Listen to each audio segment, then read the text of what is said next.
Thank you for staying with us on The Conversation. Now, it is a dramatic struggle for future of Africa, a conflict between the ancient and the young. Imagine a continent where the average person is barely out of their teens, but the men ruling them are in their 80s and 90s. Now, these old presidents, are not winning because they're loved by the youth, but they're winning because allegedly they've locked down the entire political system. They pull the strings of the election commissions, silence the state media, and even simply change the laws to ensure that they can never be voted out. So joining us to speak more on this, we have Aga Wif-Fru, security expert in Yaoundé, Cameroon, and we also have Levi Mboshu, political analyst in Kinshasa, DR Congo, and Yemi Fajemising, GEO politics analyst in Glasgow, UK. Thank you so much, gentlemen, for joining us at this time.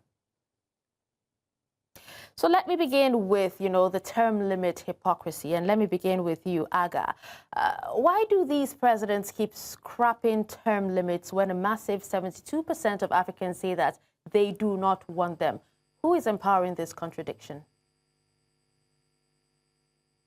Yeah, thank you so much. I think it is just due to the personal zeal, to cling to power, the hunger for power, the hunger to rule.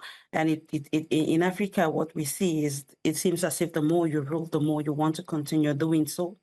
But also the enabling system that these leaders put in place, they surround themselves with men and women who seem to enable, their excesses. And so I think it's very easy for them to get comfortable when those around them seem to encourage them and let them know that you're still highly loved by the people, you're still the people's choice. They keep on clapping for them and making them think that it is okay, to continue clinging to this power. But I also think that the fear or the uncertainty of what becomes of them when they no longer are in that position of power can be one of the reasons why they do not want to go. I absolutely agree with you. Now let's come back to you, Levi. Levi, speaking of that, how much does the phenomenon of old leaders in young populated countries reflect constitutional or even legal manipulation? I'm talking age limits being removed, term limits being reset, versus simply voter preference. Because recently, Ouattara argued a 2016 constitution reset, to reset his term count.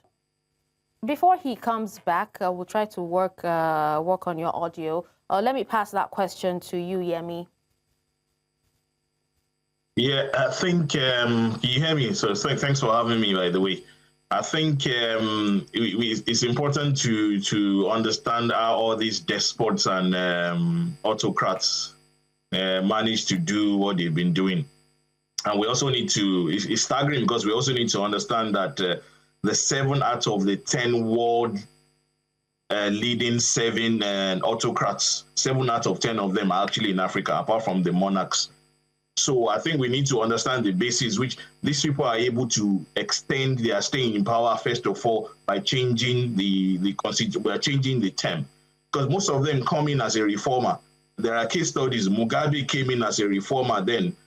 And the despot in Rwanda, Kagame, came in as a reformer. Museveni in Uganda came in as a reformer. So they all come in as a reformer, then they get worse over time. And at the point at which they get worse is at the point where they change their term. That's where it all starts from. So, and I think they're able to get away with some of these things because they have enablers, they have defenders. And most of these defenders argue that these old people are the only one with the experience to bind the fragile society together. They are the only ones that can bring society together. Society is very complicated. Most African countries have different ethnic groups. So most of these enablers, that's what they argue for. But in the real sense, that's not the case. Because we all know in the real sense, what tends to happen is they extend their stay, they harass opposition. Yeah. People pay under them, people go on exile. And most of all the goodies in the society is being distributed to their tiny inner circles. So at the end of the day, the country stays poor. Okay, now let's pass same question to Levi. Levi, speak to us. What role does generational perception of the older leaders being out of touch, physically and mentally unable to connect with the younger citizens, play in shaping political legitimacy? Because one youth in Cameroon, said that that's Biya is too old to govern, and that it's exhausting to know only him as president from when he was born till, at this point in time. Okay, thank you. Yes, that generational perception plays a whole lot. It plays a whole lot not only on the part of the youth, but also on the side of the aged and the middle-aged people themselves, because everyone across the board is dissatisfied that they can't have the same person ruling year after year, decade after decade, and there is just no change. And the generation gap itself entails and implies that there is a loss of touch, that there is a disconnect between two generations, the younger generations always, or the younger generation always clamoring for change, and the older generation believing that they could do better. So there is always and it's something that's supposed to be dynamic and not static. And there is always the divide, the kind of conflict of the old saying, if age but could and if youth but new. But this is not something that the older generation will want to ram down the throats of the young every now and then. I think it was the speaker who spoke in the first place who said that the older people, they come and they build a kind of caste and they make it ironclad. I think you yourself, as host, you did say that the people across the board in Africa, they put in watertight constitutions. They always come up with a slogan to impose constitutional change. So they stay in power almost forever. But the unfortunate thing is that time always catches up with them. When they saw this term limit initially at the dawn of independence, they didn't believe that the time would come when these terms would eventually expire. So when they saw these terms threatening to expire and just around the corner, they started maneuvering and political maneuverings and then constitutional change that swept across Africa. But again, they come in with rules of the game that are not fair at all, because they put in place a referendum. We saw President Denis Sassou Nguesso do it next door in Congo Brazzaville. We saw President Biya do it back in 2008, where they give an impression that it's the will of the people. They go and they manipulate the media, the masses, segments of the civil society, even the religious bodies, to come out and say, no, we want the constitution to change so as to uplift term limits. But then there is a disconnect, whether you like it or not. Yeah. And then every drug, as I say, has an expiry date. We've seen in regimes where the ruling class wants to make people know that the majority, in their general sense, want the constitution to be modified for presidents to stay in power for as long as they stay alive. But then the disconnect comes when the youth rise up and then they protest, like we see in Cameroon recently, like we see in the Ivory Coast, in La Côte d'Ivoire recently. So this is a gangrene in Africa's society, in the African society. There is this problem of leadership. They seem never want to understand. And that's why not only the youth themselves, but everybody cannot understand why people are aging, people can barely walk, people can barely coordinate their senses, yet they still want to cling to power. It's a veritable tragedy, I must say. Yeah, Levi. Now, speaking of Cameroon, let's come to you, Aga. Aga, you are Cameroonian, and we know that in many parts of Africa, the median age is 20, while in Cameroon, it's just 18. And Paul Biya has just secured another term. So looking at the stark generational gap, how sustainable is leadership that remains dominated by, these older incumbents in countries where populations are overwhelmingly young? It's not just an intergenerational problem in Cameroon, okay? The fact that he's 92, he will soon be 100. If he takes on this term of 7 years, he might, be 99 by the time it ends. It is true that biologically we understand that human beings have a diminishing physical and mental faculty as they age. That is true, but the problem here is not just the age. You know, if it was the age only, we will not. The majority of Cameroonians will not be clamoring for Issa Chiroma, who is himself in his late 70s, to be a president. It is because of the bad governance. That is the real problem. We understand in Africa that age comes also with wisdom, and so we respect elderly people. We respect them. But if an elderly person is not a role model, if an elderly person doesn't set the good example, then the younger generation begins to disrespect them. It is not just because they are old that it's the problem. No, far from it. It is because Cameroonians are complaining of terrible social and economic living conditions. We are complaining about the deteriorating security conditions. We are complaining about the high cost of living and all the other terrible conditions in which we find ourselves today as Cameroonians. Young people do not have jobs. As a matter of fact, there were young candidates who stood for this presidential election as well, but they were not even amongst the first two. Why? We have Cabral Libby, who is in his 40s, but I think he came third with just about 2.something%, in the overall result. Is he not a young person? Why would Cameroonians not have preferred him to Issa Chiroma Bakari? So I really want to come back here to say that it is not just about the age. It's about the results. What do you give us irrespective of your age? That's the problem here. Thank you. All right. Now, coming back to you, Yemi, now critics have actually noted that the ruling parties control electoral commission, security forces, and even state media. So how do these institutional controls, shape the nature of competition and legitimacy of elections in African countries?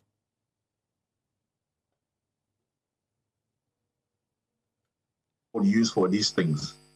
It's a simple template. It's not complicated at all. And the first thing is they extend their term. They change whatever, maybe the constitution or whatever they want to change. Then they pretend they want to hold an election just for the sake of it. It's just to tick a box. We all know the elections always get stolen at the end of the day. So that's template number 2 or point number 2. Number 3, they get the army on their side. And what does that mean? It means in case of any protest, the army can suppress it. So that's what. And number 3, the third template they use it. They get the judges and the courts on their side as well. So if the army doesn't work, if the protest doesn't work, if they can't suppress it, you go to the courts. The judges work for them too. That's always been the template. Russia uses it. Vladimir Putin has been using it as well across the board with autocrats. That's what they do. And in the case of Cameroon, I suspect that's what's going on as well, because the whole institution has been compromised. So the election itself is usually it's never going to be free and fair. There's people working behind the scenes. They have enablers. And like I said earlier, some of these enablers will argue that these old people are the only one that can bind together the complicated society, because they will argue that sometimes democracy can be very messy. And these are the old people that can fix it, that can make things happen. The problem is when that happens, most of these old people, some of the good things of the society that is meant to create opportunity for the people, those things are distributed to their inner circles. And when that happens, that's poverty. That's going to lead to poor economic growth. Nothing is going to work. And that's what we begin to see. The only thing I'm worried about now in terms of young people as well is we are beginning to see signs of some young people across Africa trying to be an autocrat too. An example, across the Sahel, the military junta in Burkina Faso is a young guy. But has he promised elections since he's been there? I don't think he's ever promised any elections. No, he has not. We begin to see the trend of all these things across. So even being young as well, for me, is probably not good enough. It's the reorientation of the young people to come together and to have a common purpose. Because to me, it's not really about the age. I'm beginning to see the young ones even trying to copy them across the Sahel region. None of the military guys in power have promised elections in Africa, and that's disappointing. Well, it's a good thing you brought up, Burkina Faso, which is military-led. Coming back to you, Levi, given that so many recent coups have followed a leader defying term limits, are these endless mandates actively inviting military intervention? Yes, that's what is on the plate. That's what you have on the menu when you clamp down on your people for so long, when you quell any kind of uprising, when you don't allow a free democratic space, when you make people to understand that no matter how the rules of the game are going to be set, they are going to favor you. The trend is the same across the continent. You would eventually end up inviting coups. Of course, we know that their effects are always devastating, but if things continue the way they are, at the end of the day, coups would become inevitable. That's why even the leaders who are as Machiavellic as they can be, they try to put in place some kind of mechanism that would discourage eventual coup plotters from running through with their agenda. But then, at the end of the day, it will be cause and effect. Because look across Africa, in West Africa, the winds of change that started blowing there some years back. I look at Niger, I look at Guinea-Conakry, I look at Burkina Faso, I look at Mali.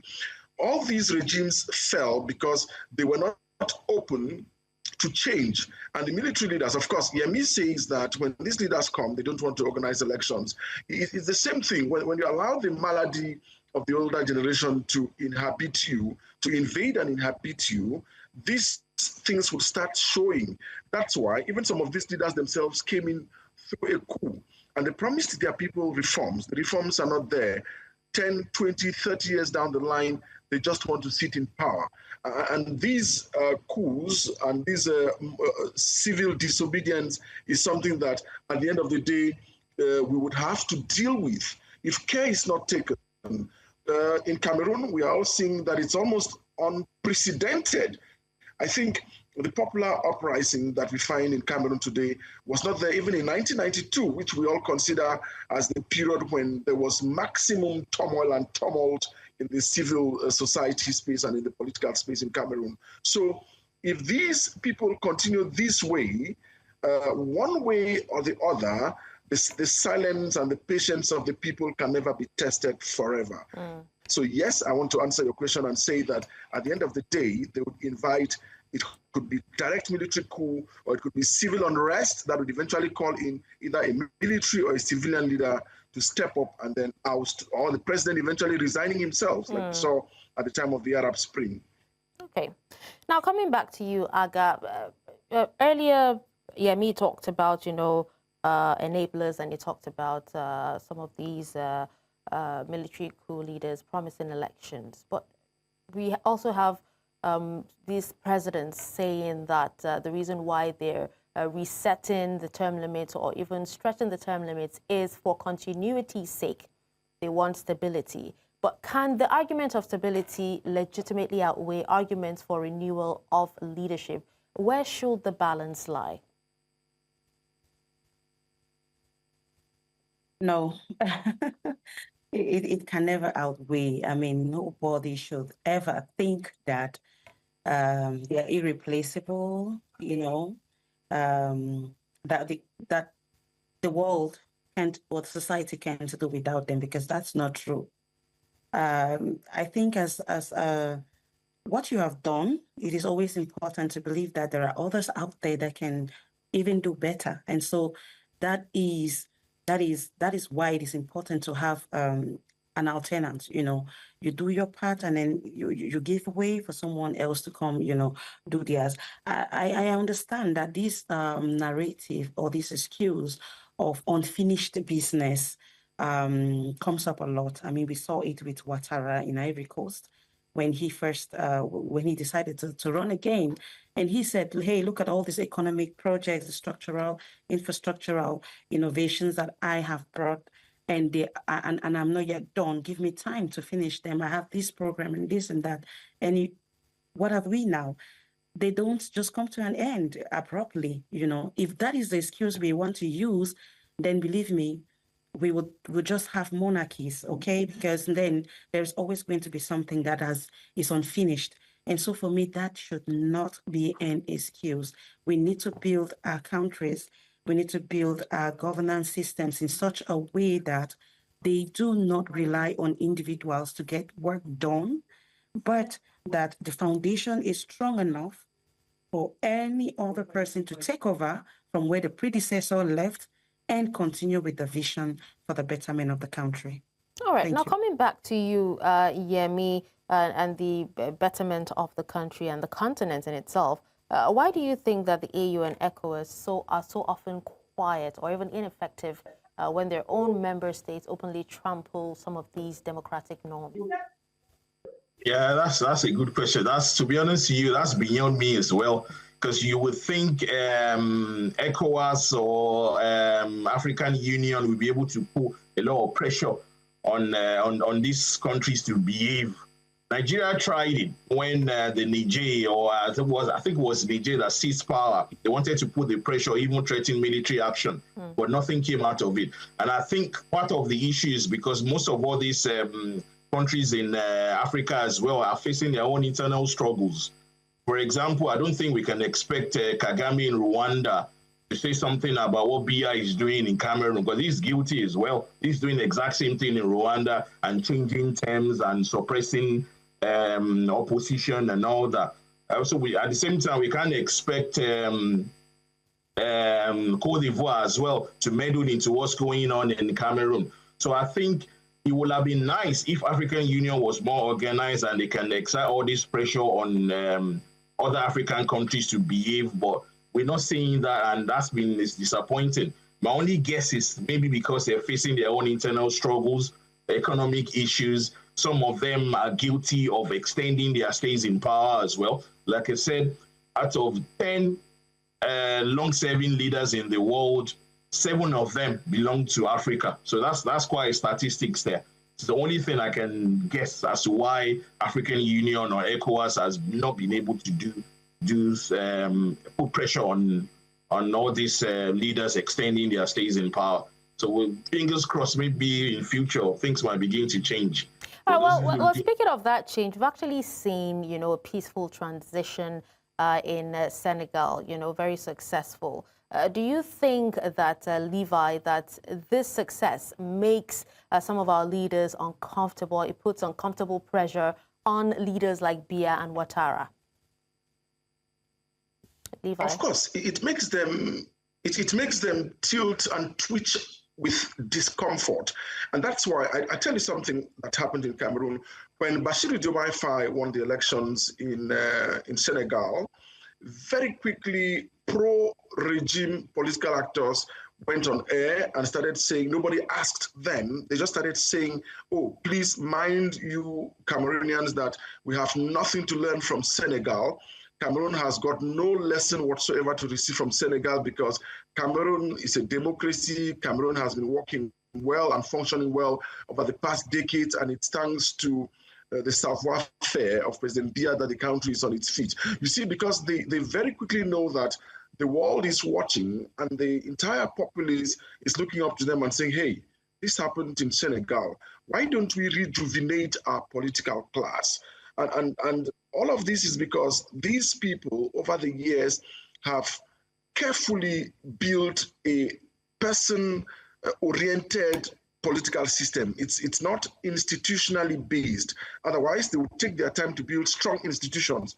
But no, they build a cult around someone's personality. It's sad to say, but yes, it makes them uncomfortable when they see Emmanuel Macron comes to visit a country like Cameroon or like Cote d'Ivoire, and they find the two presidents and they are generations apart, and yet they could speak and address issues with more or less relative comfort. I hear political analysts say that they're surprised and they feel uncomfortable when they find President Macron, who's relatively young, and an older president, say in the Gulf of Guinea, and the president doesn't have enough mastery, enough franc-parler, as they say in French. He can't express himself with ease like any other president would do.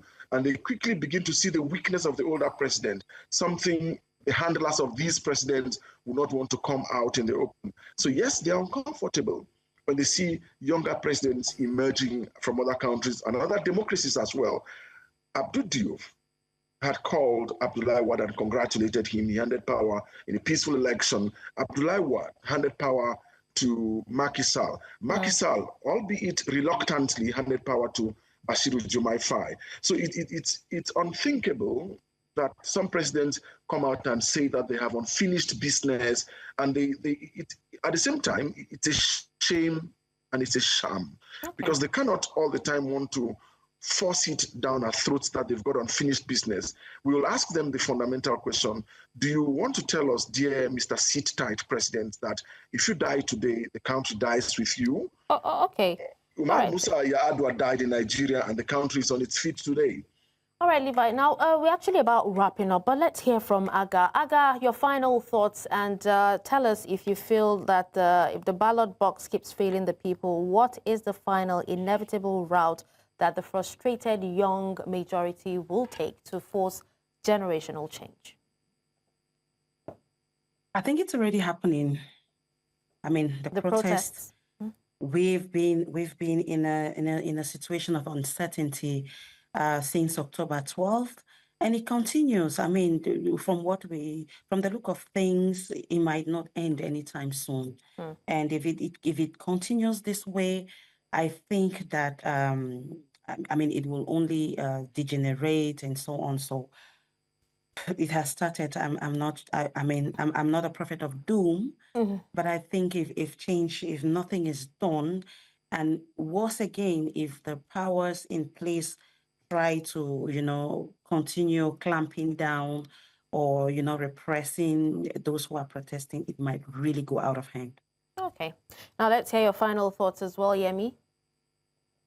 Yes, I can only hope that the young people will come together more, not just social media activism. They have this sense of togetherness, because most of what these autocrats do is to kind of divide the young people. It's like divide and conquer.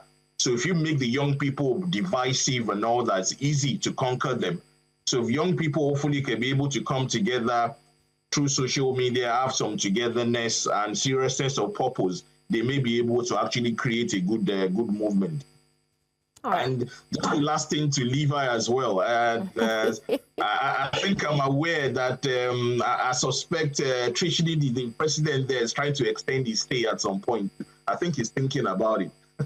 I don't know. Exactly. Oh, my goodness. Yeah. Well, let's hope that doesn't happen. Levi, 1 minute, your final words as well.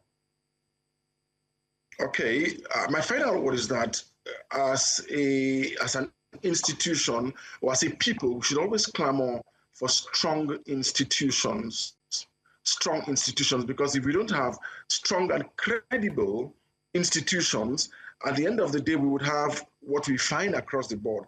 Every leader having a thirst for power, and once he has the taste for power, he wants to cling on to power. And then he builds institutions that are weak, that are manipulable, but strong institutions are what we need. Otherwise, we would have what we are finding across Africa now. And I guess my take is that the ball that has been set rolling will not stop until the political ruling class sees that there is need for change. Okay. Well, thank you so much, gentlemen and lady, for joining us at this time. Thank you. It's a pleasure. Thank you very much indeed. All right. We had Aga Wif-Fru, security expert in Yaoundé, Cameroon. We also had Levi Mboshu, that's political analyst in DR Congo, Kinshasa, and Yemi Fajamising, GEO politics analyst in Glasgow, UK. Well, and that's all for today on The Conversation. Thank you so much for staying tuned, and do not forget you can catch up on any of our missed episodes on our YouTube channel at News Central TV. You can also watch News Central live on DSTV channel 422, on GoTV channel 23, Star Times channel 274, Avo TV, and YouTube. Until I come your way again, I'm Darshan Usman. Bye for now.